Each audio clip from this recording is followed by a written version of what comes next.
Yes, my people, it is your boy VRD, and this is a continuation of my commentary run in a Class 700 to 0 city between Dartford Station and Rainham Station on the Southeastern High Speed DLC.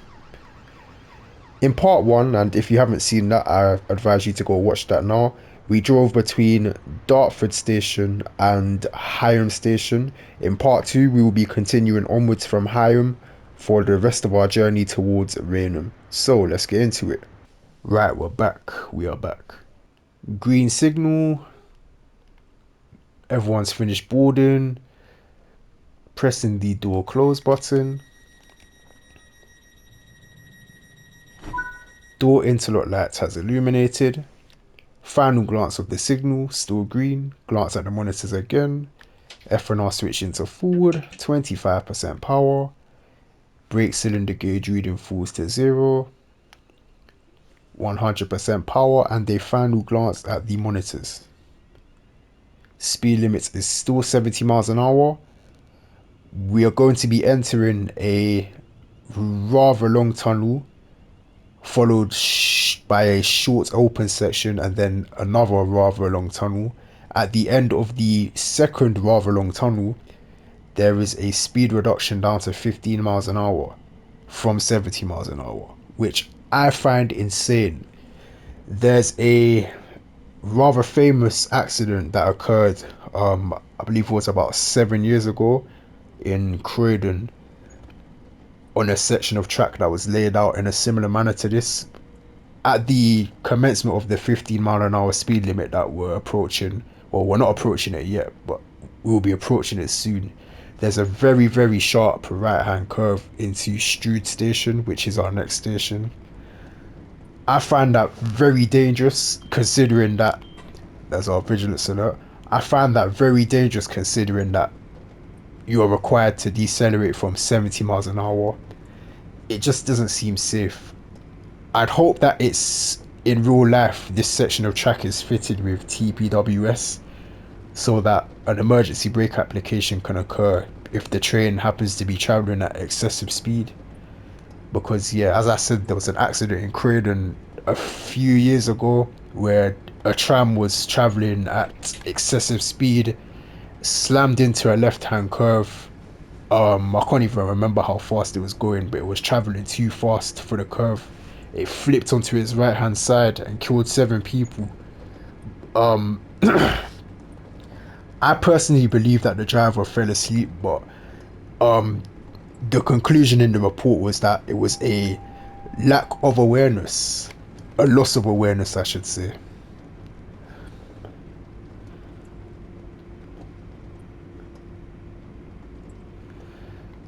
I haven't been calling out anything. I got distracted by talking about the tram. So we got an audible AWS indication regarding the warning board for the 15-mile-an-hour speed limit that I was on about. That warning board was very hard to make out, but we did pass it. It was another tiny board down at track level. So I've made a 25% brake application and increased it to 50%. Now reducing it back down to 25%. Acknowledging another audible AWS indication regarding this yellow signal that we have here. We're down to 15 miles an hour, so I've released the brakes.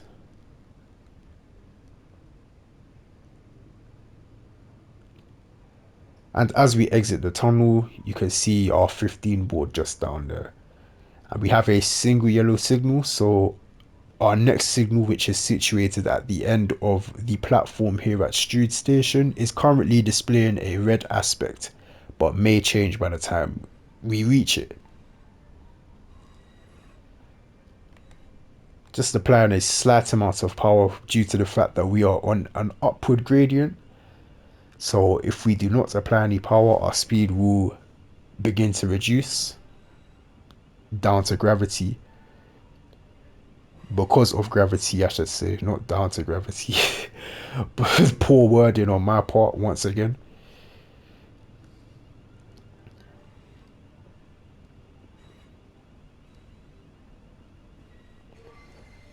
You can see we have the red signal at the end of the platform.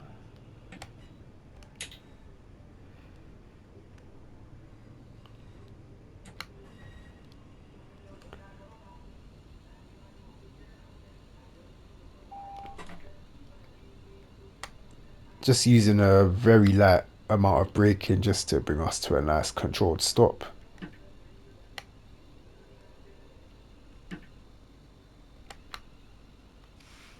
Beautiful. So full service into neutral, and before opening the doors, because we have a red signal, I'm going to set the DRA, driver reminder appliance. That prevents us from accidentally accelerating past this red signal.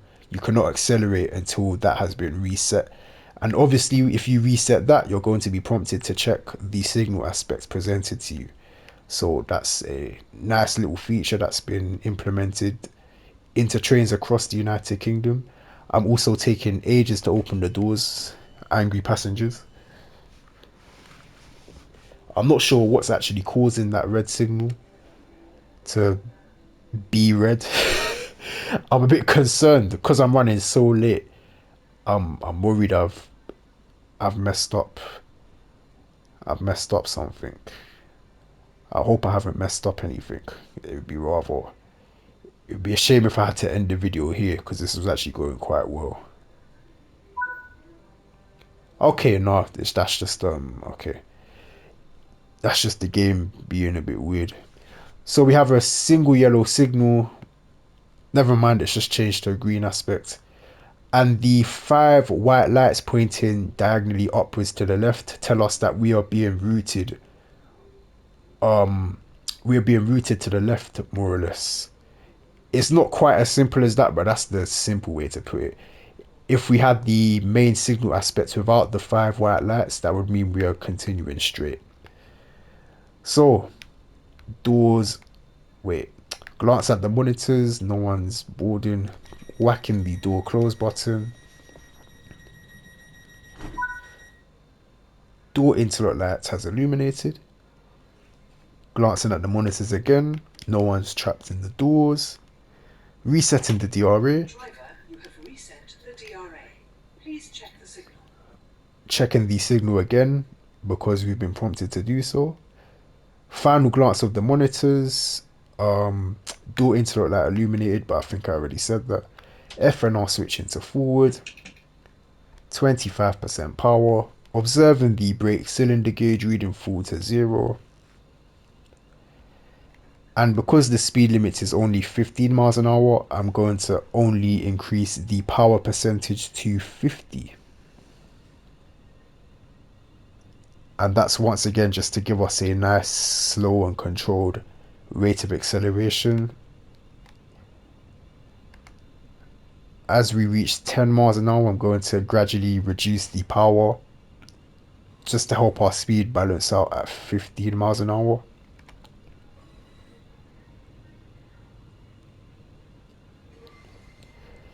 If that signal was still a single yellow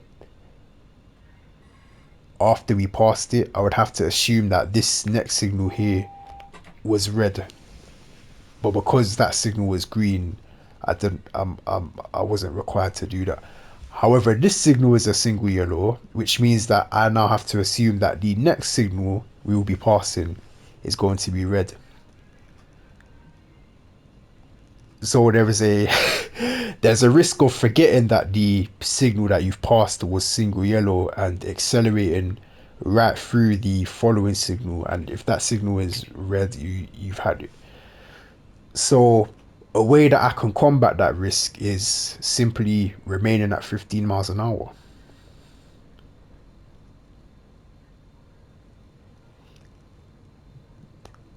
If you were paying attention, you would have noticed the small 30 board down at track level that we passed just before crossing this bridge. However, I'm not going to accelerate up to that for the reason previously mentioned. Just acknowledging the audible AWS indication regarding this signal.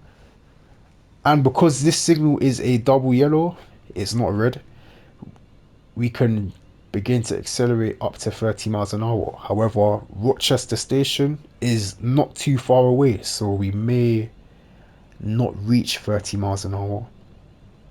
I've only applied 75% power because 30 isn't too high of a speed. Just about reached 30 miles an hour, shutting off the power and initiating a 25% brake application on entry into the station. Now, Rochester and Chatham stations, when traveling in this direction in a Class 700, you are required to stop at the end of the platform, so at the 10 to 12 carriage stopping positions. I'm not sure why, but that's the way it is, so just keep that in mind.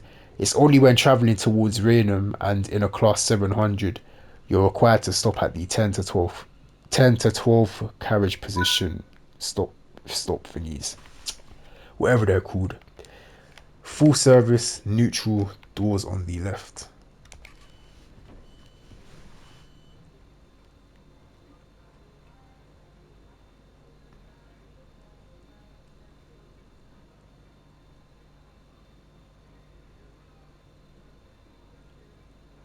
How are we doing on time? Um, 17 minutes late.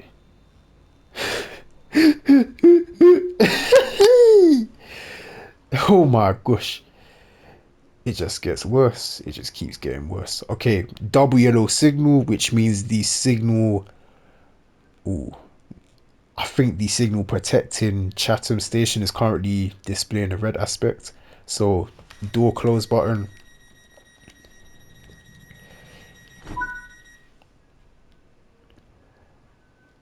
Door interlock lights has illuminated. Glancing at the monitors, no one's trapped in the doors. Final glance at the signal. FNR switching to forward.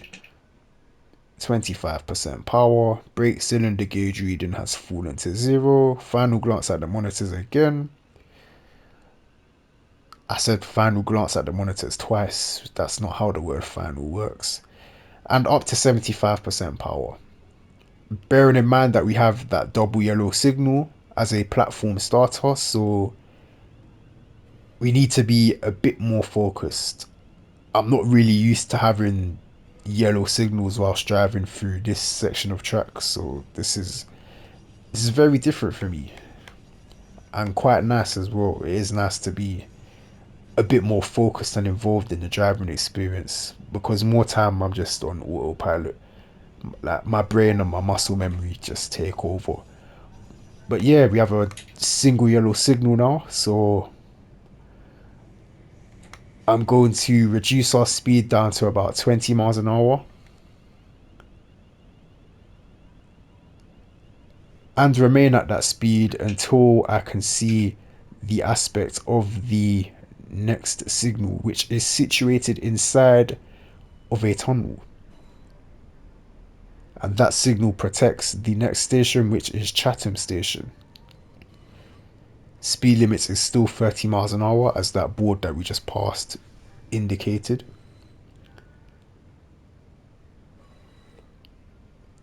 Here's the AWS magnet associated with the upcoming signal, and I'm acknowledging the AWS indication associated with the upcoming signal. The signal is displaying a double yellow aspect, so I'm going to apply 75% power to begin accelerating up to 30 miles an hour.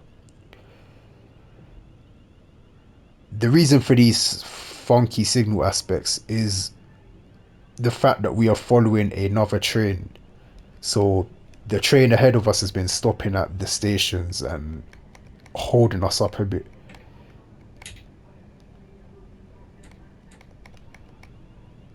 Here we are entering Chatham Station, so I've made a 25% brake application initially, but I've just reduced that a bit. AWS audible indication regarding the signal at the end of the platform. Up in the braking percentage to 25, up to 50% very briefly, back down to 25. And once again, we're stopping at um the end of the platform as opposed to the regular 8 carriage stopping position.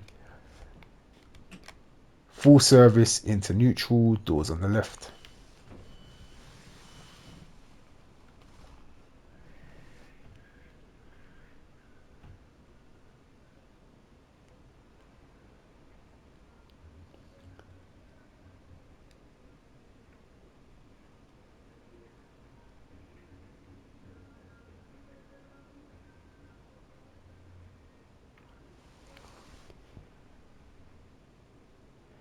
Now this train is due out of Rainham station at 28 minutes past 9. So this is going to be interesting. I'm obviously not going to be driving it back, but it would be very interesting to see if we actually get to Rainham before it's due out of the. Why am I laughing at this? This is I have problems. Anyway, green signal, whacking the door close button. Door interlock lights illuminated. Looking at the monitors again, no one's trapped in the doors. Glance at the signal a final time, still a green aspect. F&R switch into forwards, 25% power. Brake cylinder gauge reading falls to 0. Final glance at the monitors again. And 75% power due to the fact that we are still in a 30 mile an hour speed zone.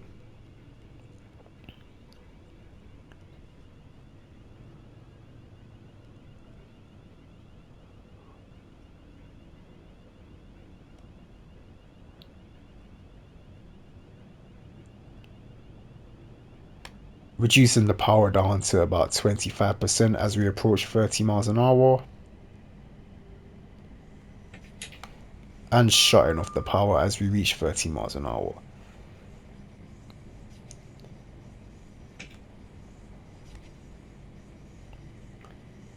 What some people, including myself, would actually do in a situation like that is apply maybe 50% power, even 25% power, just to very, very slowly accelerate up towards 30 miles an hour. And that's due to the fact that the speed limit has now increased to 50 miles an hour. So by the time you would have reached 30 miles an hour, you would have been cleared to accelerate up to 50 miles an hour. So you would have had a constant rate of acceleration rather than doing what I just did there, shutting off the power momentarily and then accelerating again. You can continuously accelerate up to 50 miles an hour. It's not mandatory, but it is just a better way to drive overall. So keep that in mind. Speed limit has now increased to 60 miles an hour and we received a double yellow signal aspect. That means that we've been cleared into Gillingham station, which is our next station. However, we have a red signal at the end of the platform.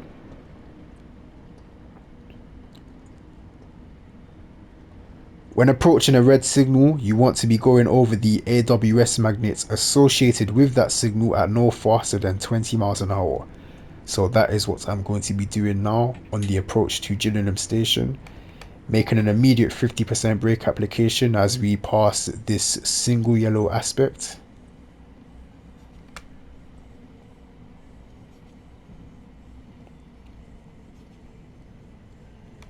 Down to 35 miles an hour, reducing the braking percentage down to 25. Down to 25 miles an hour, just upping the braking percentage very slightly, bringing us down to 20 miles an hour as we pass over the AWS magnet. Acknowledging the audible AWS indication and momentarily upping the braking percentage once again just to. Ooh, we almost had a. We almost stopped too early there. But yeah, just to ensure that we're stopping in time for the stopping position here. Right, full service into neutral, setting the DRA due to the fact that we have a red signal at the end of the platform and doors on the left. As you can see, we've stopped at the regular 8 carriage stopping position. It's literally only Rochester and Chatham stations heading in the Rainham direction where you need to stop at the end of the platform. Every other station you stop at the 8 carriage stopping position.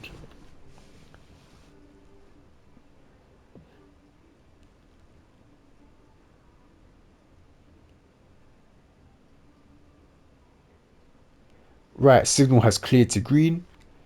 Whacking the door close button.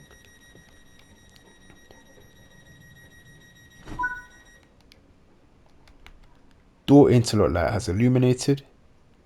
Glancing at the monitors, no one's trapped.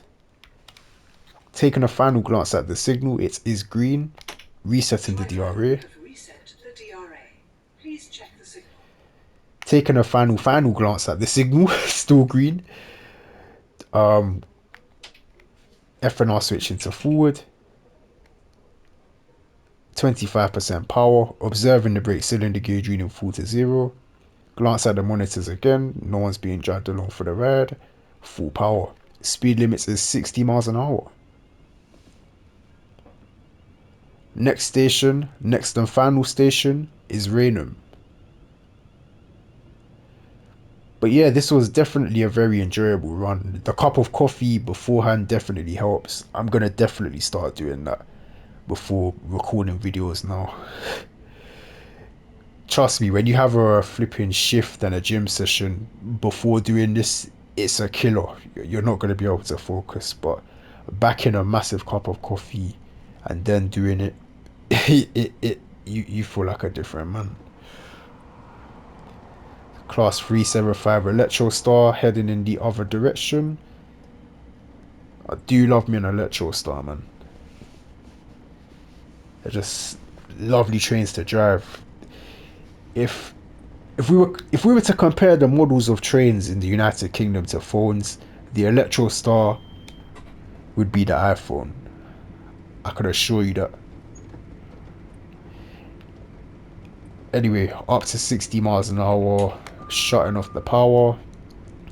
Speed limit will be increasing to 80 miles an hour.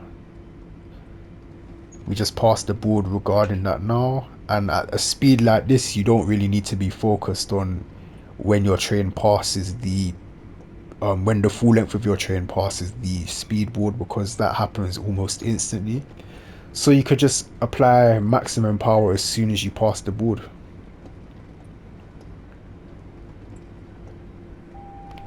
Acknowledging the AWS indication regarding this double yellow signal that we have here. I'm now going to shut off the power and make a 25% brake application. That is due to the fact that we have a red signal protecting Rainham Station. This is something that is known as approach control.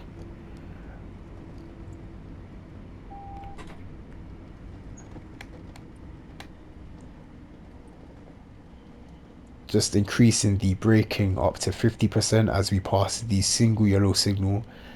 As I was saying, this is what's known as approach control. In certain high risk areas where your speed is more or less required, let me try to word this without fumbling. In high risk areas where it is mandatory that your speed is reduced to a safe speed, you're going to be forced to slow down for a red signal, and as you approach that red signal, it will clear to a proceed aspect. That's just to prevent you from forgetting to slow down or something else. So you can see the red signal coming up in the distance. It is quite easy to see because it's nighttime.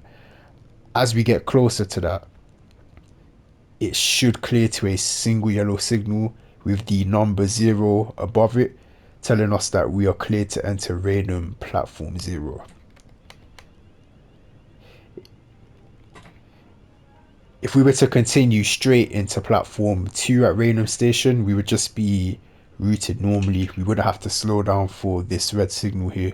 But because there's a 25-mile-an-hour crossover entering Rainham platform 0, and due to the fact that Rainham platform 0 is a dead-end platform, the speed has to be reduced before entering that type of environment, just to prevent any accidents from happening. So our signal has cleared to a single yellow with the number 0 above it. So I'm applying 50% power.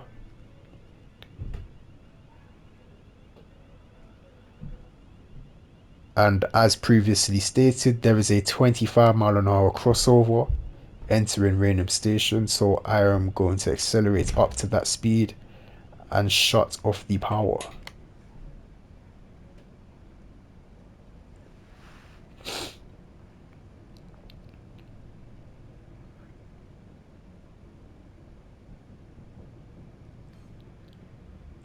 Beautiful. And when entering a dead end platform, any dead end platform, you need to be traveling at no faster than 15 miles an hour. So I'm reducing the speed down to 15 miles an hour on entry into Rainham station here. Midway along the platform, I'm going to reduce the speed down to 10 miles an hour, which is again something you do when entering a dead end platform. If you're traveling at above 12.5 miles an hour, midway along a dead end platform, you are prone to being stopped by the train protection and warning system.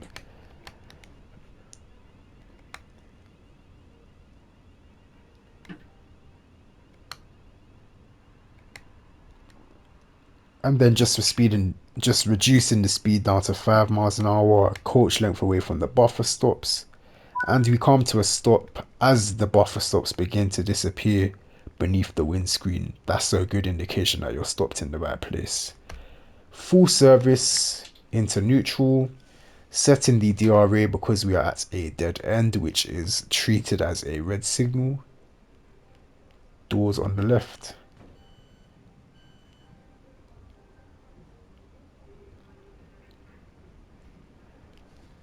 Okay, so we're just gonna sit here and wait for the loading passengers timer to complete. And then that's gonna the game's gonna go through the end of service sequence. I'm gonna quickly skip that and then take you guys through the shutdown procedure of the cab. So yep, return to free roam. And as you can see, the return service should have departed 3 minutes ago. That's how late we're running. I know, it's insane. So yeah, the shutdown procedure simply involves selecting full service, which you've already done, setting the DRA, which we've already done. All you literally have to do is remove the master key. It's that simple. You don't even need to turn off the headlights because once the master key is removed, the headlights will automatically switch to tail lights. As long as you have a light configuration selected, the lights will always switch to tail lights when the master key is removed. If that switch is in the off position, then that will not be the case. The lights will obviously be off. And we're going to deactivate our safety systems as well before leaving the cab here. So AWS vigilance and driver safety device. Now going to open the cab door, exit the cab. And before making our way up to the other end of the train, we're going to glance at the back and ensure that 2 red tail lights are being illuminated, which is the case here. Now going to make our way to the other end of the train.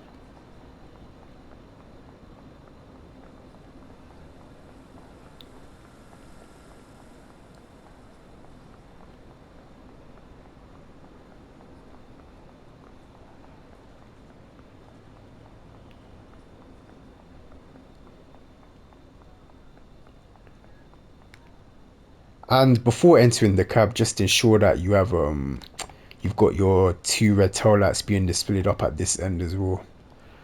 It's not mandatory. It's definitely mandatory to do it when leaving the other end, but up here, it's good practice just to have another glance before entering the cab. So we're going to enter the cab. Not sure why there's a guy sat here, but going to sit in the driver's seat. This is the condition that the game will have the cab in as a default state. So like I said, not the AWS, I do beg your pardon. The driver reminder appliance will not be set, so you want to set that. and the PBC will be in the off position instead of the full service position, which is unrealistic. Again, this is not a tram. I'm aware of the fact that the brakes are held on until you apply power, but it's still not realistic to have the PBC in the off position by default. That should definitely be in the full service position.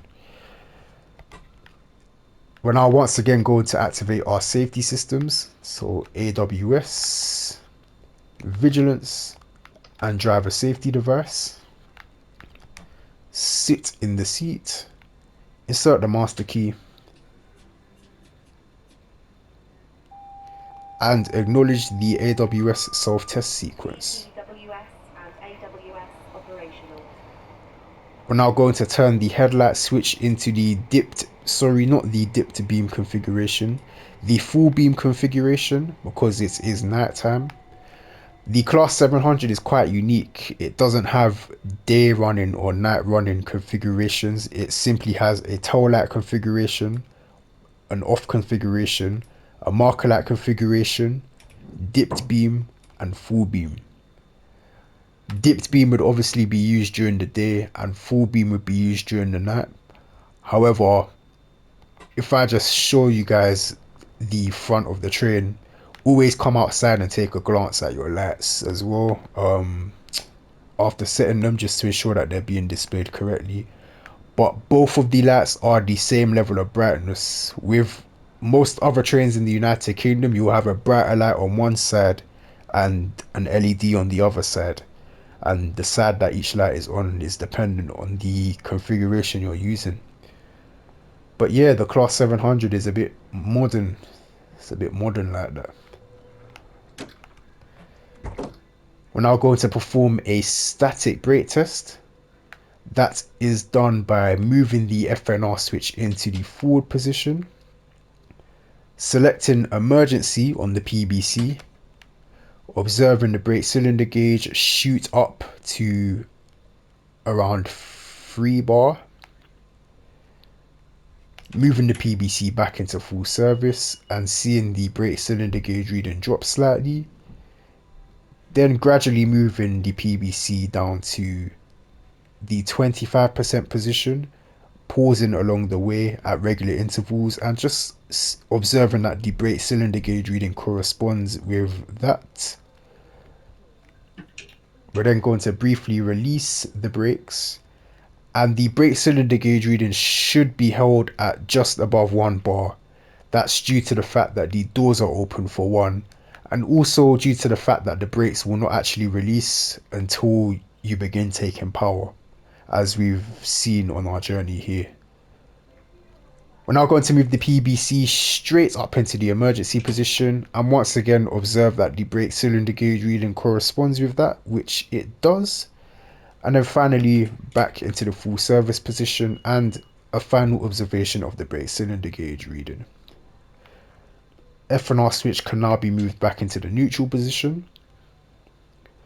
The final step of the static brake test is to whack the emergency brake plunger and observe the brake cylinder gauge reading jump up to 3 bar.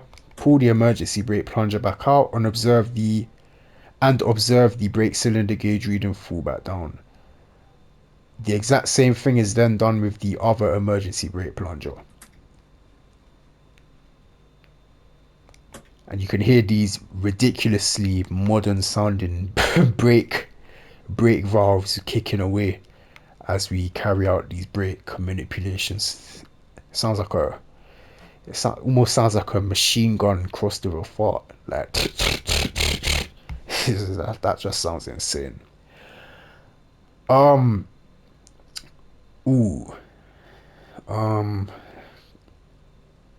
was going to take you guys through the GSMR radio setup, but I think let me try something.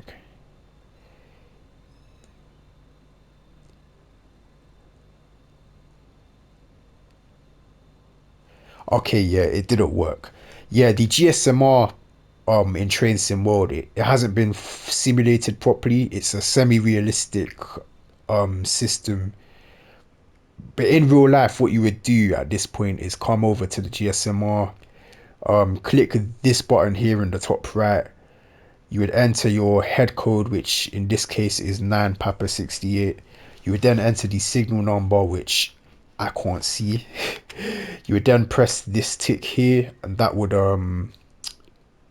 send over to the control center or the signaling center, one of the two, just to let them know where you are, your reporting number, just a bit of information about you, and allow you to be contacted. I think I don't know. But anyway, that concludes this video. Have I left anything out? No, I believe that's it. So this train would now be heading back to Dartford, a whole 10 minutes late. 11 minutes to be precise. But yeah, thank you very much for watching. I appreciate the time you've taken out of your day to sit here and listen to me talk. Any constructive feedback or criticism is more than welcome and appreciated in the comment section below. I can't think of anything else to say for the outro. But yeah, I'm going to end the video here. Hope you guys enjoy your evening. Bless.